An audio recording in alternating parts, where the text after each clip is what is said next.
Ouais, ça y est, là c'est les Italiens qui mettent l'ambiance, vous le voyez.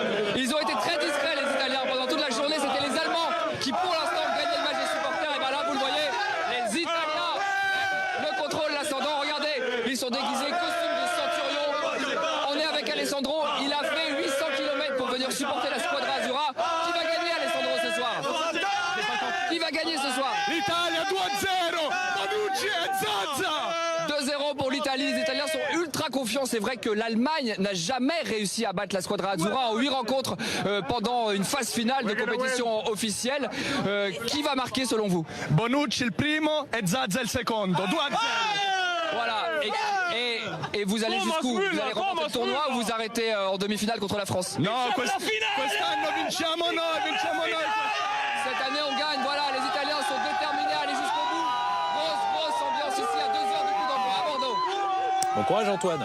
Et à tout à l'heure. Merci également à François Resbeu qui vous accompagne. Les Bleus, eux, jouent demain, quart de finale face à l'Islande. Jérôme Sillon, vous êtes à Clairefontaine. L'entraînement vient de se terminer. Oui, effectivement, l'entraînement qui s'est terminé. On attend maintenant le départ du bus de l'équipe de France d'ici un quart d'heure environ à Clairefontaine. Les Bleus qui vont prendre la direction de leur hôtel situé dans le quartier de Bercy à Paris où ils vont passer la nuit qui va précéder ce quart de finale face à l'Islande. L'entraînement de veille de match n'a pas permis d'en savoir un petit peu plus sur les intentions tactiques du sélectionneur Didier Deschamps qui hésite toujours entre deux systèmes même s'il semblerait que le 4-4-2 est sa préférence avec la possible titularisation sur le côté droit de l'attaque tricolore de Moussa Sissoko. Tout ça sera confirmé, on l'espère, dans la soirée. Au pire, de toute façon, demain, lors de la causerie du sélectionneur Didier Deschamps, ce sera environ aux alentours de 18h50, alors que le coup d'envoi sera donné demain à 21h. Jérôme Sillon avec Julien Jacqui à Clairefontaine pour BFM TV. Les révélations choc de la directrice de la prison de Fleury-Mérogis dans un courrier adressé à sa hiérarchie que BFM TV s'est procuré. Elle pointe notamment le dérapage du nombre de détenus accueillis. Cécile Denrey. C'est une démarche rarissime. Dans un courrier daté du 20 juin que nous nous sommes procurés, la directrice de Fleury-Mérogis s'alarme et interpelle sa hiérarchie. J'appelle votre attention sur la situation particulièrement inquiétante des effectifs de la population pénale, écrit-elle. Le nombre d'écrous atteint des sommets, décrit la directrice. En un week-end, nous avons écroué 85 personnes. C'est 30% de nouveaux détenus en plus qu'un week-end moyen. Une gestion d'autant plus délicate que 109 détenus dans cette prison sont là pour des faits de terrorisme.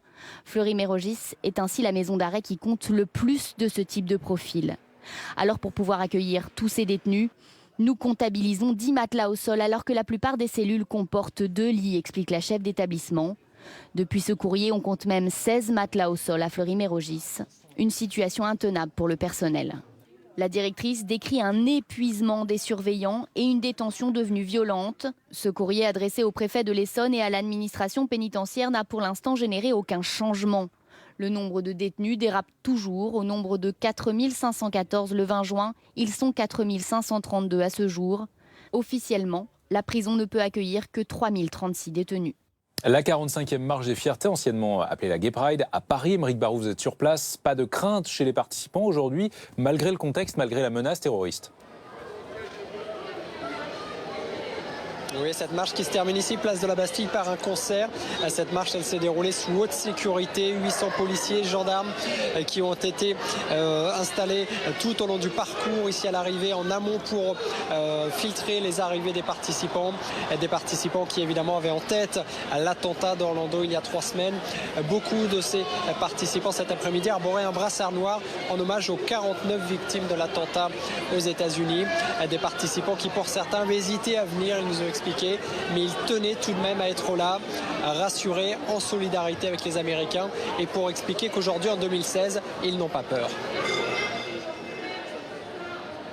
Merci beaucoup, merci également à Karim Aouye, voilà, c'est mieux comme ça, qui vous accompagne. Le projet des Républicains pour 2017, adopté aujourd'hui par le Parlement du parti à quelques mois de la primaire, les principaux candidats étaient absents, pas le président des Républicains, Nicolas Sarkozy, futur candidat. Maya Anaïs Yatagen et Antoine Corvère. Nicolas Sarkozy. C'est son dernier conseil national en tant que président des Républicains. Et à cette occasion, Nicolas Sarkozy a fourni à son parti un projet pour 2017. Mes chers amis, qu'est-ce que serait une formation politique sans un projet? Une machine à donner des investitures? Un club de supporters? Une association de fans? J'ai voulu un parti politique. Et quand on m'a dit « mais les primaires feront l'affaire », non. Il y a un parti politique, il doit avoir un projet. Le vote est sans appel. Qui est contre? Sur le millier de militants, une poignée d'abstention et seulement 14 cartons rouges. Non, s'il vous plaît, s'il vous plaît. Le projet des Républicains est donc adopté. Dans les 366 pages du texte, on parle identité nationale, respect de la laïcité ou encore refondation de Schengen. Des thèmes débattus lors de plusieurs conventions entre les militants sur les 15 derniers mois. Officiellement, le projet doit servir de socle au débat du parti et non de programme pour le futur candidat. Mais la méthode fait grincer des dents. Certains, comme Bruno Le Maire, ne sont pas venus à la mutualité. D'autres, comme Jean-François Copé ou Alain Juppé, ont refusé de prendre part au vote. L'initiative est sympathique et qu'elle permet effectivement de bien connaître les idées que propose Nicolas Sarkozy. C'est une confusion des genres entre Nicolas Sarkozy, président du parti, et Nicolas Sarkozy, candidat aux primaires en campagne. Donc je veux garder ma marge de liberté et de proposition. Voilà. Mais tout ça dans un bon esprit. Tous les candidats seront connus d'ici le 9 septembre, avant de s'affronter dans les urnes lors des primaires, prévues les 20 et 27 novembre. 20 morts, bilan de l'attaque revendiquée par Daesh. Elle a été perpétrée dans un restaurant de Dhaka, la capitale du Bangladesh. Toutes les victimes sont de nationalité étrangère. Il y a notamment 9 Italiens, 7 Japonais et 1 Américain. Novak Djokovic, éliminé de Wimbledon, le numéro 1 mondial, a chuté tout à l'heure dès le 3e tour face à l'Américain Sam Querrey, 41e mondial. Djokovic échoue donc dans sa quête du grand chelem calendaire, exploit immense qui consiste à remporter les 4 tournois majeurs sur une année. Et puis Mark Cavendish qui remporte la première étape du Tour de France entre le Mont-Saint-Michel et Utah Beach en Normandie. Victoire au sprint. Il s'est imposé devant l'Allemand Marcel Kittel et le champion du monde slovaque Peter Sagan à l'issue des 188 km de course. Une petite brève sur le premier week-end de départ en vacances d'été, journée classée orange par bison futé au niveau national. Préférez le départ demain si possible, ce sera vert toute la journée sur tout le territoire. La météo demain matin, nouvelle dégradation arrivant par la Bretagne. Du soleil près de la Méditerranée, de 9 degrés à Aurillac demain matin, à 21 degrés à Nice.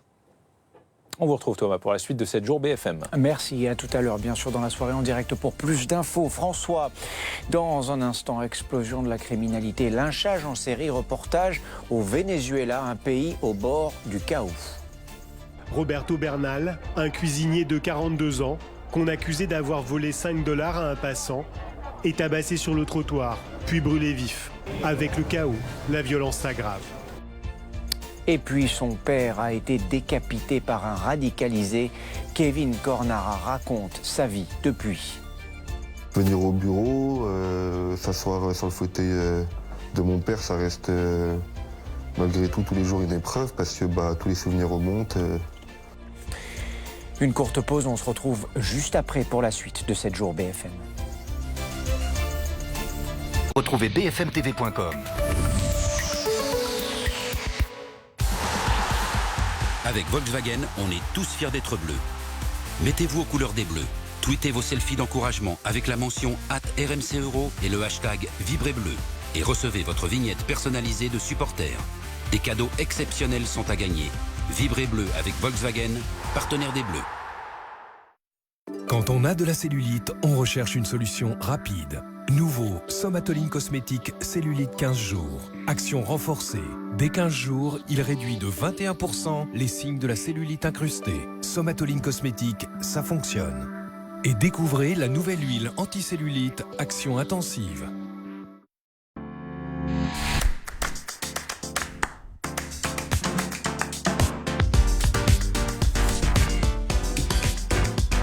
Changez le monde sur le site français.fr.